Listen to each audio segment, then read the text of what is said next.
5 major problems of Black America in the 21st century as we head into the year 2021 are, in no particular order, miseducation, mass incarceration, gentrification, police genocide, and access to wealth. I'll repeat: miseducation, mass incarceration, gentrification, police genocide, and access to wealth.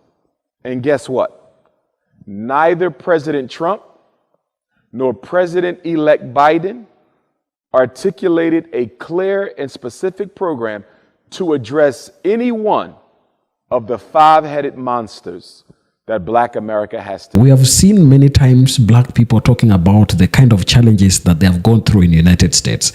And one thing that we know that can't be detested is the fact that the system within the United States was created to discriminate against Black people.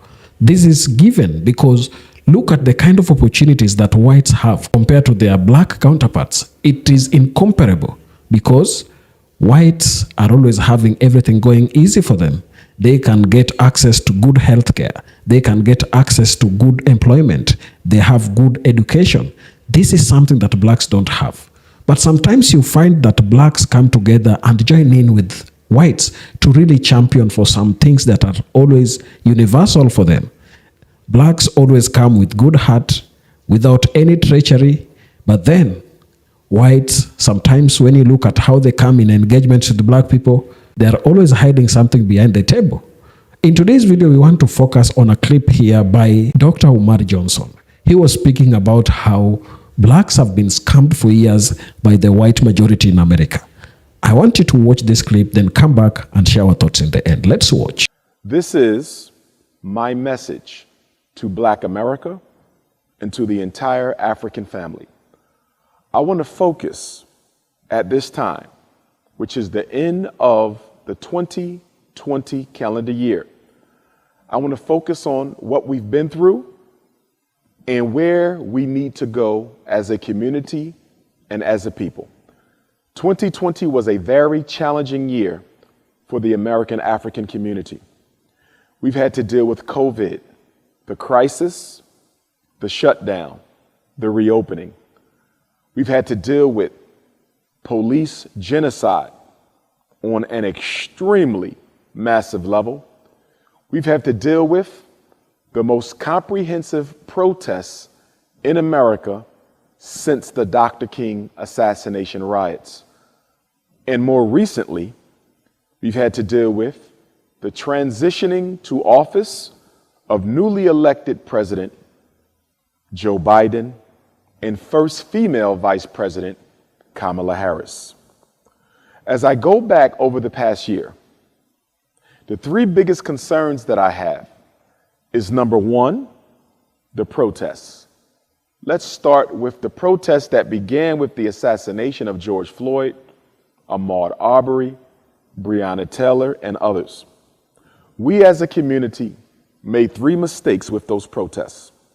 The first mistake that we made is that we did not contain the protests to the American African community. It was a multicultural effort. And because it was a multicultural effort, it was easily infiltrated. And the narrative, as well as the direction and focus, were easily turned away from police genocide and oppression against African people. By the time the protests ended, which were the most extensive ones since 1968, the issues that were relevant to Black people were largely ignored by modern media, mainstream media, and the issues that were relevant to other non-white minority groups took precedence. If you look back at those protests, they ended with Donald Trump signing a historic Hispanic prosperity bill. If you look back at those protests, they ended with comments from former Vice President Joe Biden and now newly elected President Joe Biden speaking of a possible conversation over reparations, but only if it included Native Americans. Those protests also ended in a United States Supreme Court decision that basically concluded that you could not discriminate against members of the LGBTQ community in regards to employment. So homosexuals got something out of the protests. Native Americans got something out of the protests. Hispanics got something out of the protests. And we take no issue with any of those groups getting their right to resources and justice. But those protests grew out of the angst and the anger and the impatience and the pain and hurt of American Africans who have been dealing with police genocide for 400 years. And what did we get out of it? Nothing. And we are largely responsible for that. White Americans outnumber American Africans 4-1. If you allow them to get involved in any initiative that we undertake, you can almost guarantee that they will end up dominating the agenda, dominating the narrative, and ultimately deciding the outcome. One of the things that American Africans are going to have to get comfortable with doing as we move into the year 2021 is we're going to have to get comfortable standing alone. We're going to have to get comfortable being by ourselves. We're going to have to get comfortable with speaking up for Black people, exclusively for Black people. Not that we wish any ill of any other community, but we have to be honest. We have always spoken for everyone, but everyone has not always spoken for us. When these other non-white minority groups come together, they stand up for their own agenda only. They rarely, if ever, mention American Africans. When we speak for everyone. And I am here today to tell you, as we end this year and go into a new year, the time for speaking up for all minorities is over. American Africans must now speak for ourselves alone and do so in an unapologetically African fashion. So number one, we did not stand alone. Number two, regarding the protests, we did not have official spokespersons whose jobs were to articulate the agenda, the needs, and the demands of the American African community. Because there was no official voice for the protests were easily hijacked by other minority groups, hijacked by the media, hijacked by the U.S. government, hijacked by the Democratic Party into fulfilling whatever narrative they wanted to push. The protests were used as a rally for Joe Biden, who never produced any program to deal with police genocide. So we have to look at the fact that we did not effectively exploit the attention that was put on the protests to serve our own agenda because we did not have any official spokespersons. Number three, and finally, the third concern I had with the 2020 protests for justice that were initiated with the assassinations of George Floyd, Ahmaud Arbery, and Breonna Taylor was the fact that the Black platform was not put out to the world in a very clear and concise form so that people could understand exactly what we wanted. We should have had at least a 10-point program of demands for Black people that included everything from gentrification to police genocide to miseducation to access to wealth to mass incarceration. And we should have articulated specifically the changes that we wanted to see and the resources that we wanted to receive, and we didn't do any of that. So unfortunately, brothers and sisters, the greatest protest in American history since Dr. King's assassination came and went with no obvious benefits to Black America. With that being said, I want to say thank you to the young people who went out there and marched. I want to say thank you to the young brothers and sisters who courageously took to the streets. And although those protests were clearly co-opted by other people with counter agendas, I want to say thank you for standing up for Ahmaud Arbery. Thank you for standing up for Breonna Taylor. Thank you for standing up for George Floyd. Thank you for standing up for police, against police genocide, excuse me. Thank you for standing up against police genocide. It was necessary. And your efforts were not in vain, because as the most honorable Marcus Garvey told us, what we do today that is worthwhile will inspire others to act at some future time. So you did not waste your time. You served as a role model and as an example, not only to other young American Africans, but to the entire global African family as to what it is we will need to do in order to gain the much needed changes that we want. So thank you. Number two, on the issue of police genocide, as we go into the new year of 2021, we need to understand very clearly that the reason Donald Trump and the reason Joe Biden did not produce a specific plan to address police genocide is because in the United States of America, the two largest unions and the two most powerful unions and the two richest unions happen to be the teachers' unions and the police unions.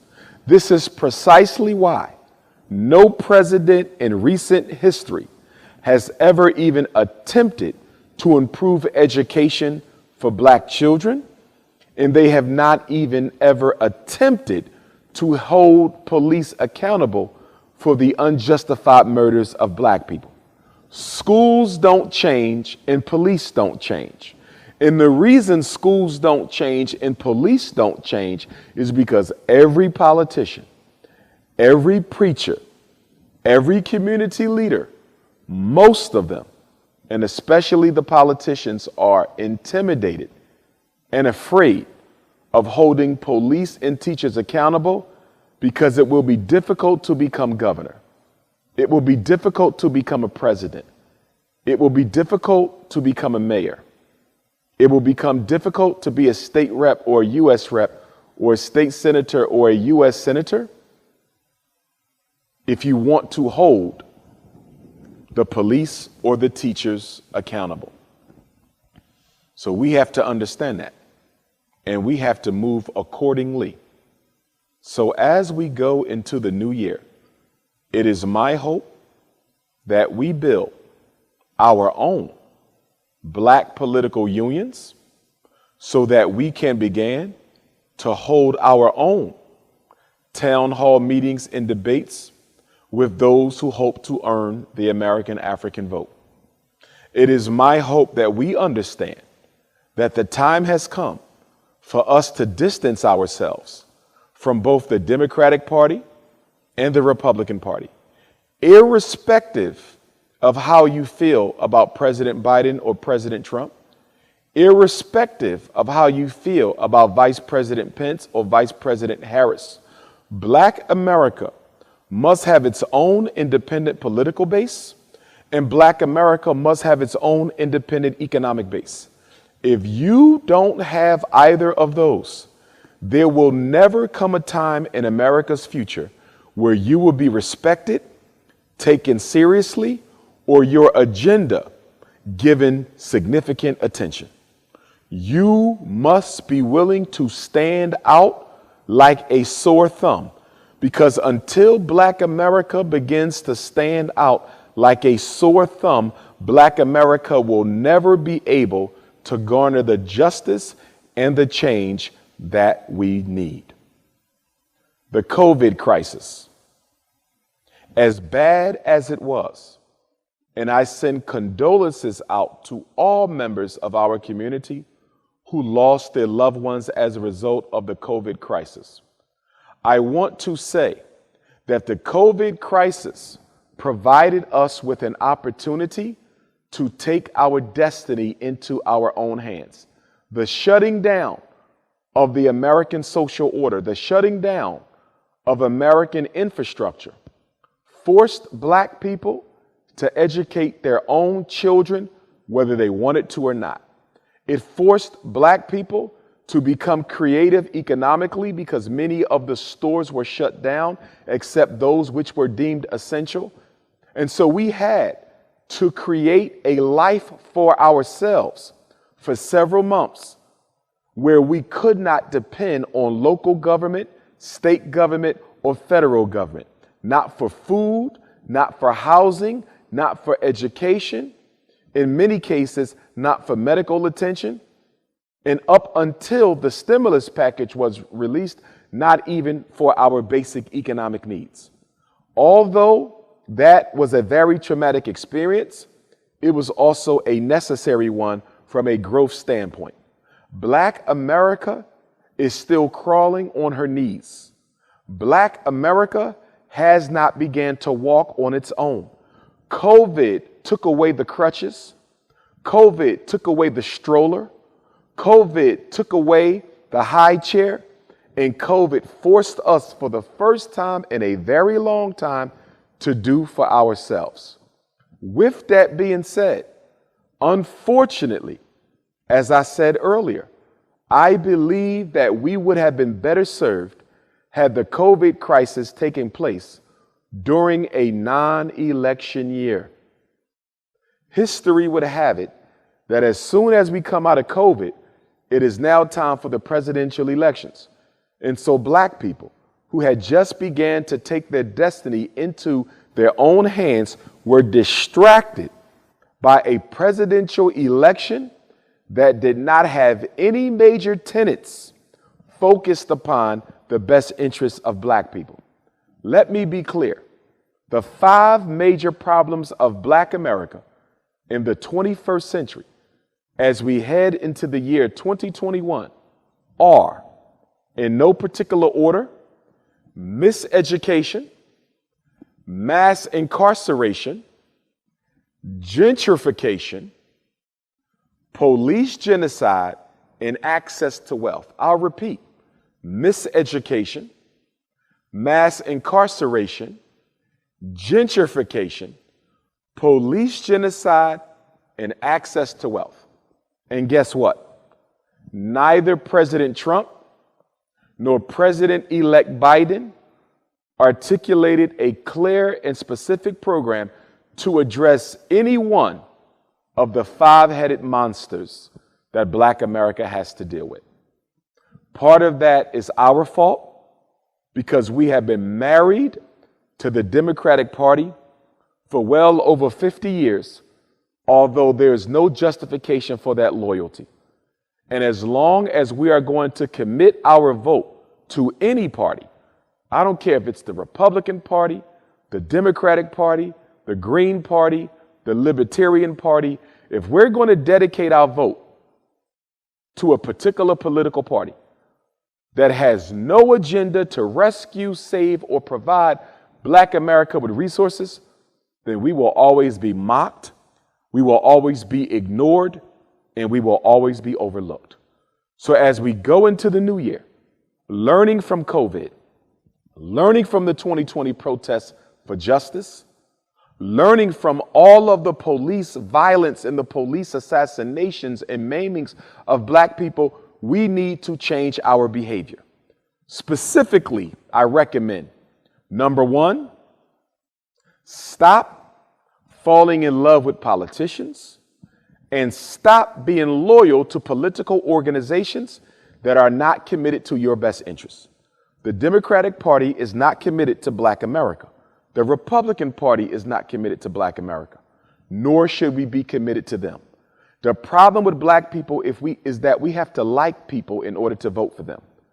We have to like people in order to vote for them. That's not good. You don't have to like somebody's personality in order to enter into a business arrangement for mutually beneficial outcomes. People do business with people every day that they do not like. You don't have to like somebody to do business. You simply have to have an understanding with them. We have to get out of this personal relationship with politicians and get more interested into the outcomes of a temporary political alignment or agreement. So that's number 1. Let's become more non-emotional and more intellectual in our assessment of political candidates and political parties. Number 2, We have to start building independent Black institutions and organizations. We will not survive. We will not survive the 21st century if we do not build our own community infrastructure. We need our own banks. We need our own schools. We need our own hospitals. We need our own social services. We need our own factories. We need our own distribution networks. Black people had better get serious about embracing the reality that a future on this planet or in this country will only be guaranteed for those who build it for themselves. The days of waiting for the United States government to deliver to you resources and opportunities are over. America has effectively and successfully propagated a narrative that says she has done all she needs to do to help Black people compete on an equal footing with whites. And the culmination of her contribution to the Black equality movement was the election of President Barack Obama. And unfortunately, to our detriment, Black Obama co-signed the narrative that he was the culmination of an unofficial reparations package for Black people. We bought into that, we co-signed it, and we are now suffering from it. Many of you who follow my work, you have heard me tell you before that Donald Trump will be the alarm clock that awakens the sleeping Negro who took the Barack Obama sleeping pill. You are now awakened. And it is our fault that America can now ignore us because we treated Barack Obama as if he was some sort of gift from God. Number 3, we have to build our own schools. We must build our own schools. You cannot ever expect the same community that enslaved and dehumanized you to properly prepare your children to compete equitably with their own. The miseducation of Black children, and boys in particular, is done on purpose to guarantee that opportunities for white children and white males in particular will always be protected and safeguarded. To say this another way, your Black son is put in special education, and your Black son is given an inferior education, and your Black son is diagnosed with ADHD, and he is given dangerous mind-altering medications so that by the time he becomes an adult, his brain, his mind, and his opportunities will be so impeded that the American social order need not worry about him being able to take any opportunities or resources away from the white child. If you do not want Black children to remain a permanent underclass in this country, you're going to have to create independent educational institutions in order to liberate the consciousness of our youth in order that they can compete with the self-esteem and self-belief necessary to rid themselves of racism and white supremacy. Let us not fool ourselves. Black people suffer from a learned helplessness. Let us not fool ourselves.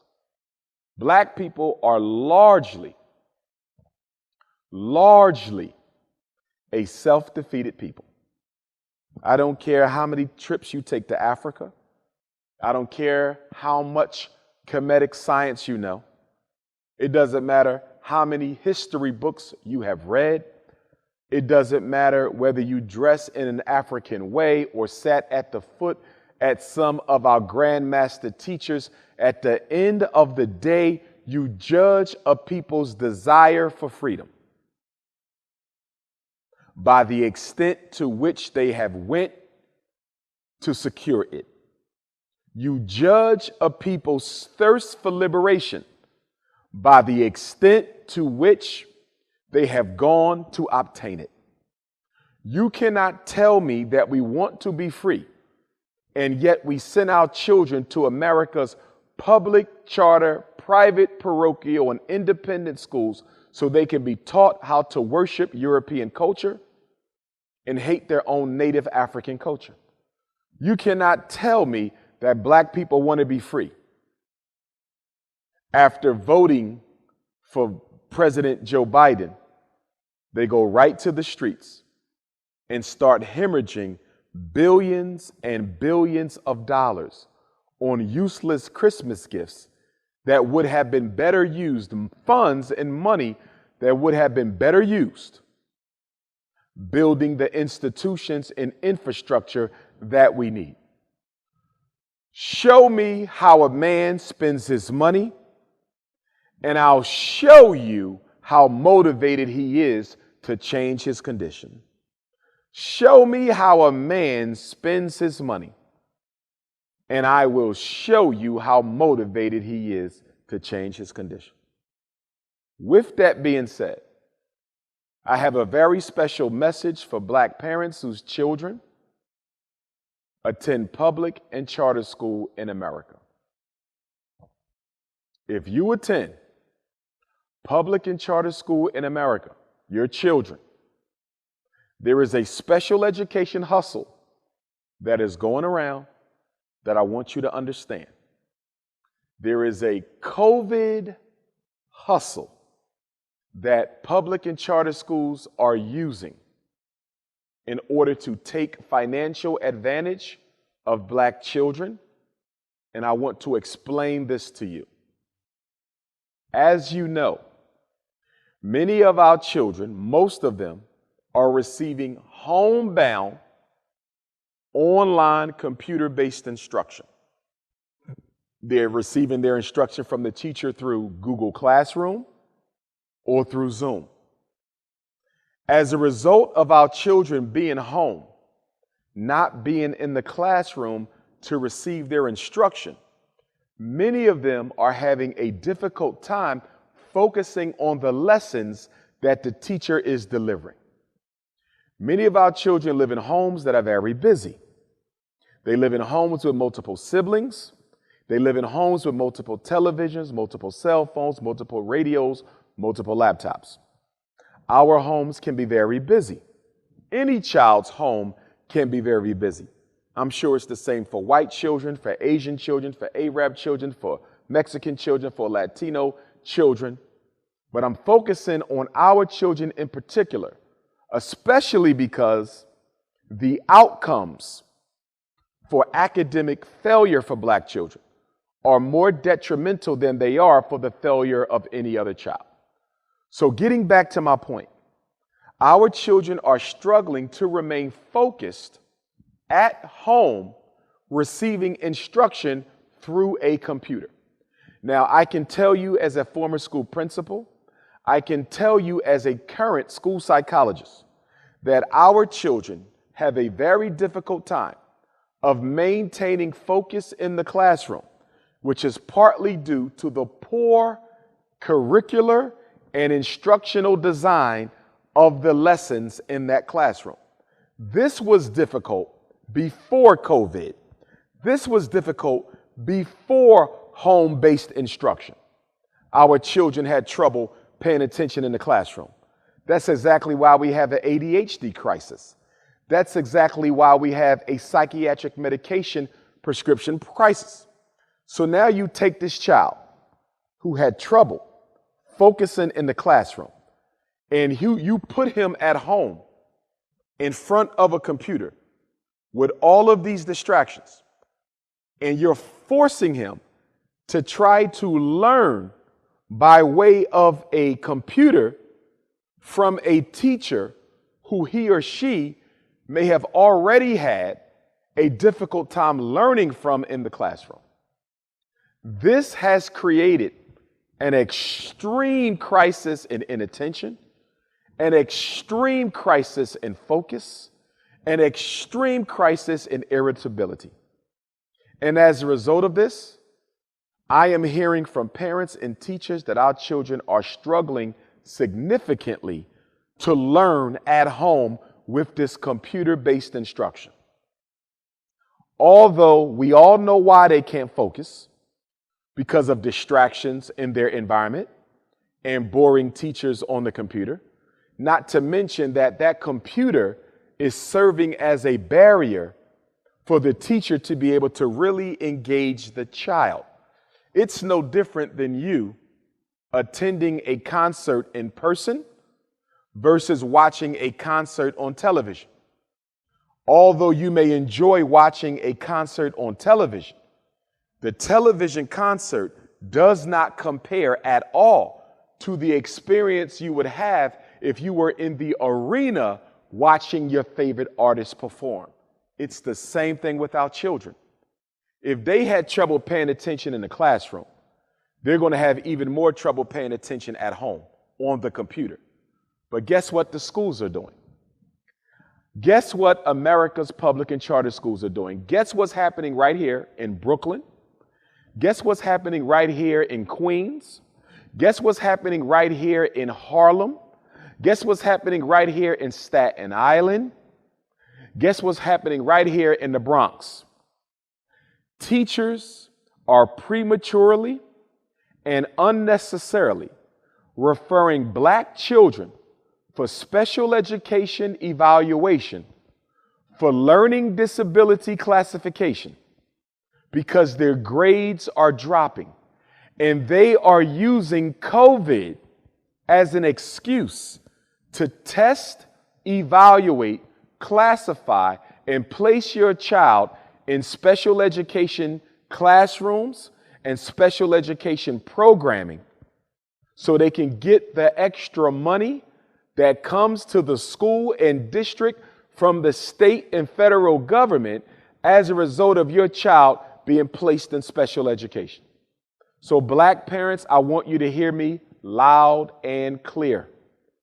Please, please think twice before you allow the school to evaluate your child for special education as a result of their grades slipping, when you know that the reason their grades are slipping is because you're not making them sign in to school on a daily basis. You're not making them do their homework.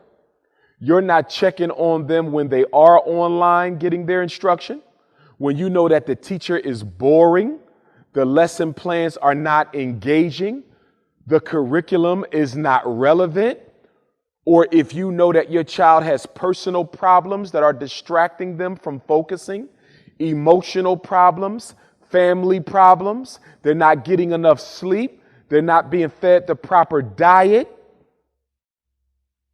they didn't go to kindergarten, they missed a lot of school, you have not yet tried tutoring, there's a billion reasons. There's a billion reasons that can explain why your New York City children are struggling at home being taught through Google Classroom, Zoom, or any other platform. It is difficult for children to focus. It is difficult for children to pay attention. It is difficult for children to understand what's going on when the instruction is not engaging and the computer is the medium. Special ed is a hustle. Special ed is a racket. And brothers and sisters, I want you to please don't let the school exploit your ignorance for a paycheck in the name of special education on the back of your child. After all, if the teachers are not coming to the home, and if the child is not going to the school or not going to the school often, what good is special education going to be for your child who's at home? If the classroom teacher can't reach him at home, What good is the special education teacher going to do? She's not going to do any good. This is being done for money, and this is being done for resources. So, brothers and sisters, as it relates to education, we have to take the destiny into our own hands. 6 years ago, we began raising money for the Frederick Douglass Marcus Garvey Academy. We have been blessed by the Most High, under the assistance of our ancestors, to now own 2 beautiful school buildings. We are in the process of renovating those school buildings in Wilmington, Delaware. And we need your help to continue to aid us in this mission. For more information on the Frederick Douglass Marcus Garvey Academy, please visit my website, drumarjohnson.com. That's drumarjohnson.com. Or you can reach me by telephone at 215-989-9858. Again, 215-989-9858. The Frederick Douglass and Marcus Garvey Academy will be an institution dedicated to the proper preparation of Black boys for manhood in every sphere of human endeavor that is necessary. We will be teaching 6 core curriculums, in addition to math, in addition to science, in addition to social studies, in addition to language arts. We will be teaching agricultural and agronomical science, political and military science, dietary and nutritional science. We will be teaching the science of the Black man and woman. We will be teaching the science of African cosmology and African spirituality. And we will be teaching economic and financial science. We will teach our children African language. We will teach them how to live. We will teach them how to defend their families, how to defend themselves. We will teach them meditation. We will teach them the self-help skills of living. Brothers and sisters, this will be America's first revolutionary Pan-African Nationalist Academy, dedicated not just to college preparation, but to nation building and liberation of the global African family.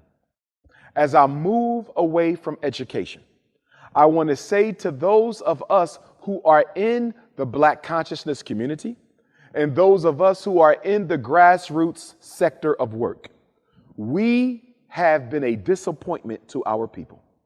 The time has come to put our petty differences to the side. The time has come to put our ideological grievances with one another to the side.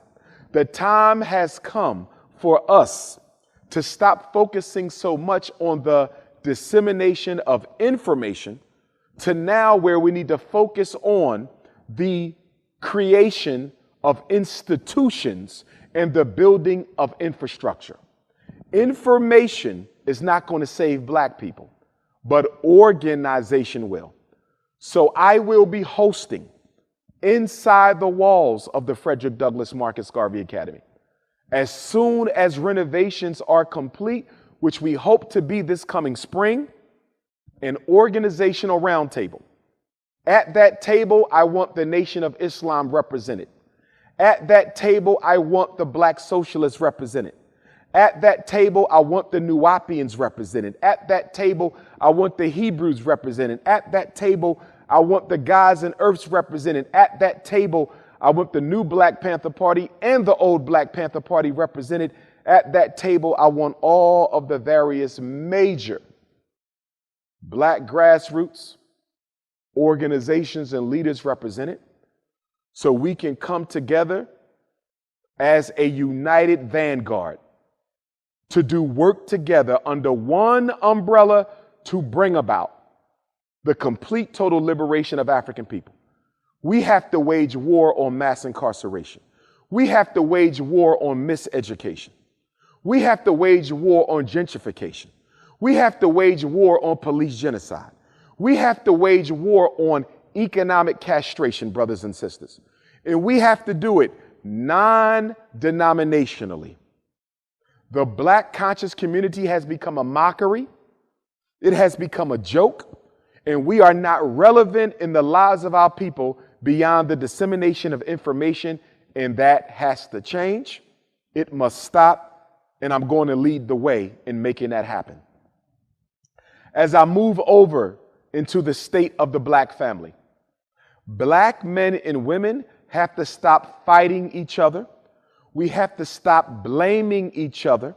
We have to stop attacking each other. And we have to stop feeding into this American social order narrative and government strategy that has us blaming each other for an assault that is 100% the responsibility of the United States government, her infrastructure, her institutions, and our social order. I need black women to understand that the black man is not your enemy. I need black men to understand that the black woman is not your enemy. I need you all to understand that our children are watching us. Our children are watching us. And if they see us fight, if they see us not trust each other, if they see us hurl insults at each other over YouTube, over Facebook, over Instagram, if they see that, then they will repeat that. We don't want the next generation being affected by our own illness. Stop the fighting of black men and women.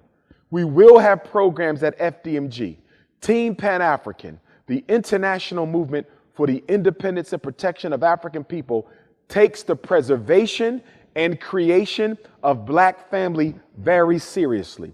We will be building a black consciousness dating initiative where brothers and sisters who are looking for the appropriate mates will be able to find them.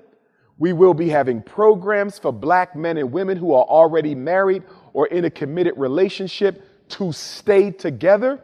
And we will be having programs for those who are not married, who are looking for a suitable mate.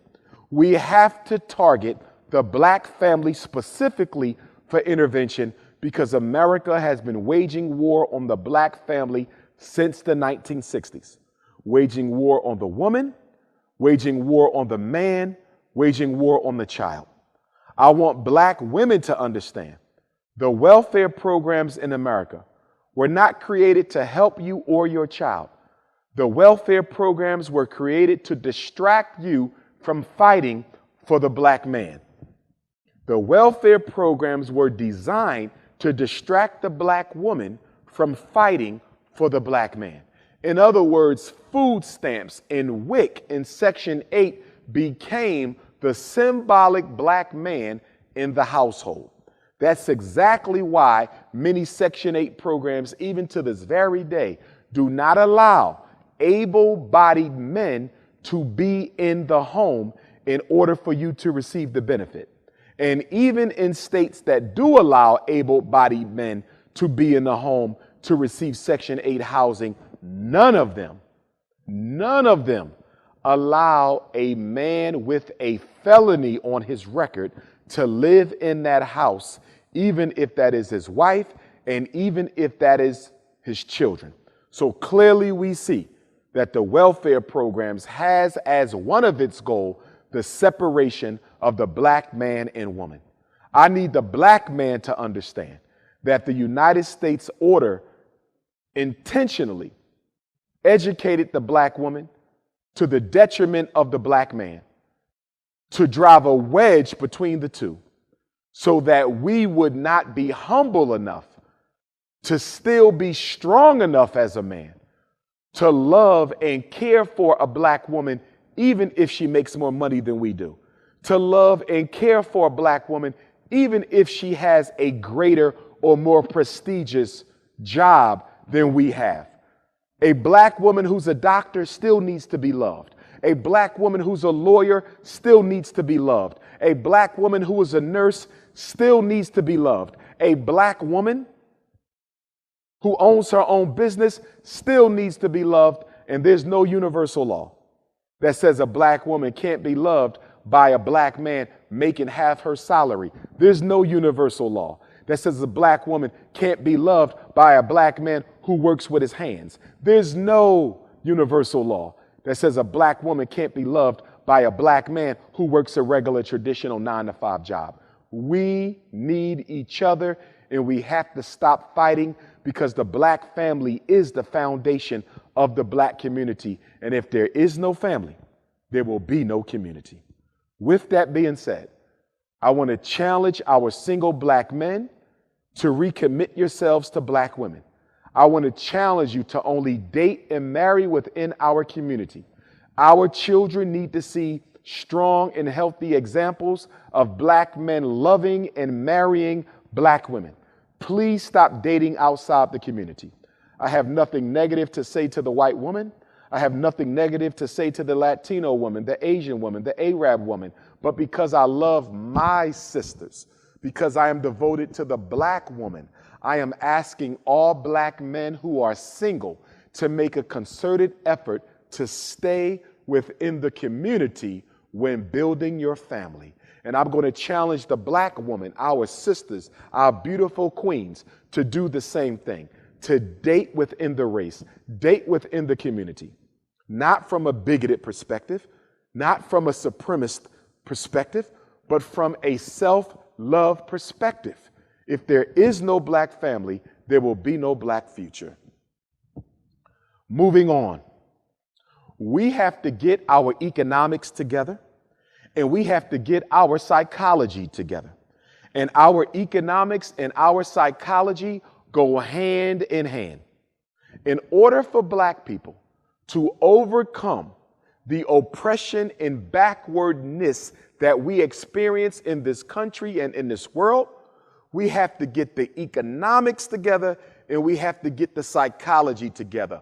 Money and mental health is the crux of the black liberation struggle.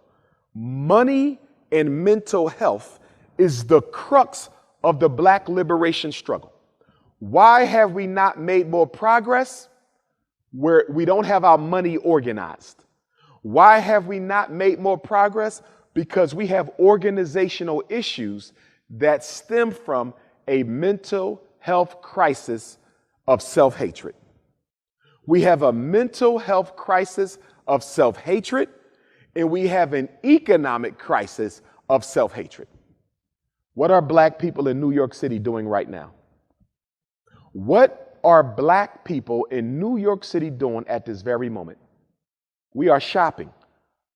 New York City is the largest and strongest black economy in the United States and the strongest one in the world by far. In terms of spending power, black New York is the king of the global African world economically. There is no population in the world where African people have the spending power of black New York. But look at what you're doing with it. You're out shopping right now, buying useless Christmas gifts. I want to challenge you to save that money. I want to challenge you. Let's put that money together and build a black New York City grassroots credit union. Not for the church, not for the politicians, not for the fraternity or the sorority, but for the black community. An empowerment credit union. It only takes $250,000 to build a credit union. It only takes $250,000 to build a credit union in New York City. Why not build a credit union on your way to building a massive black New York City bank? That is how we need to be thinking. That is how we need to be thinking.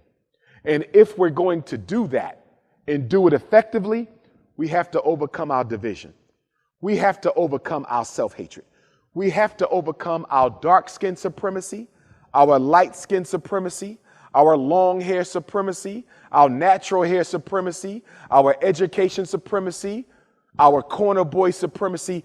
We are affected, as the Honorable Marcus Garvey said, with too many petty differences that are serving to keep us separated and are not serving to bring us together. So I'm asking you to get a hold of the slave master that lives within your soul. I'm asking you to recognize, to understand, and overstand that the oppressor lives up you and is taking up space, lives within you and is taking up space within your mind without paying rent. And that oppressor, that slave master that lives deep within the psyche of every African has to be removed. If you don't recognize the European consciousness within you, you will never realize the African potential that is destined within you. If you never realize the European oppressor that is in you, you will never be able to ultimately manifest the African consciousness that God put within you. Brothers and sisters, let's be more patient with each other. Let's be more understanding with each other. Let's be less suspicious of one another. No more gossiping in 2021. New Year's resolution, no more spending money on useless things. New Year's resolution, buy black first, buy everybody else second. I understand that you might have to buy something from a non-African business, a non-African person, because we're currently not manufacturing everything. I understand that. But make sure you buy black first. As long as you buy black first, and as long as you practice unapologetically African first, we will be all right as a family. Brothers and sisters, although we are disorganized, although we are self-hating, although we have very few institutions, although we are so suspicious of one another, although self-hatred is at an all-time high, I have confidence in us. I have belief in us, because to believe in God is to believe in you. Don't ever tell me you believe in God and you don't believe in black people. That is a total contradiction. If you believe in God, you have to believe in black people, because black people are God's original people. Black people are God's first people. God created us, and after creating us, God created everyone else. We are the only people on the planet whose DNA goes straight to the Creator. Everyone else's DNA comes to us, but our DNA comes from the Creator. We were not begotten of any other people. That is an extremely powerful reality, but it is an extremely responsible one as well. And we have not been responsible with the blessings that the Creator has given to us. Brothers and sisters, I want to say happy Kwanzaa to all of you. Happy New Year to all of you. Once again, if you need to reach Dr. Umar, if you want to be part of the FDMG movement, if you want to be part of Team Pan-African, if you just need to have a conversation about some ideas for what we need to do as the #1 personality in the Black conscious community and the most requested Black scholar in the world, I am here to help you. Reach out to me, 215-989-9858, drumarjohnson.com. And also donate and support us in everything that we do. And I leave you with a quote. The most honorable Marcus Garvey said, "Without confidence in yourself, you are twice defeated in the race of life." Without confidence in yourself, we are twice defeated in the race of life. But with confidence, we have won even before we have begun. The most honorable Frederick Douglass said, "Without confidence in yourself, you are twice defeated in the race of life. With confidence, you have won even before you have started." Frederick Douglass said, "For 20 years, I prayed on my knees to God for freedom, but the good Lord gave me no freedom until I got up off my knees and began praying with my feet." He said, if a man wants to be free, then he himself must strike the first blow.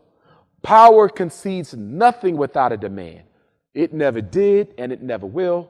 New York City, Black America, Black Africa, Black Europe, Black Asia, Black Canada, Black Caribbean, Black Central South America, and all parts everywhere else. Black power to you. Happy Kwanzaa. Happy New Year. And on 2021, I will see you on the battlefield. What a great clip there. I don't want to say much because what Dr. Umar Johnson has said is very true. Whites have always had it easy over the years. Things are working for them. Look at the kind of wealth disparity that exists. A normal white household has almost 10 times as much wealth as that of a normal black household. So this gives you the level of disparity that exists. Look at even education sector. The inner cities where black people live are underfunded. And if you look at the impact of redlining and many other issues like Jim Crow laws, blacks have had something to really block them from having easy time to access opportunities in the United States. And this is not just true for United States. It happens everywhere. Even in Africa, white corporations are controlling major mineral resources in the African continent, and they are continuing to exploit Africa. So until blacks come out and fight for their rights, until blacks come out and know that these people have taken advantage of them for many years, only then can they really make tangible change that can have a paradigm shift on how blacks are respected or even are viewed globally. Tell me down in the comment section what's your opinion. And if you're watching us for the first time, please consider subscribing to the channel, like this video, and share. Thank you, and let's meet on the next one.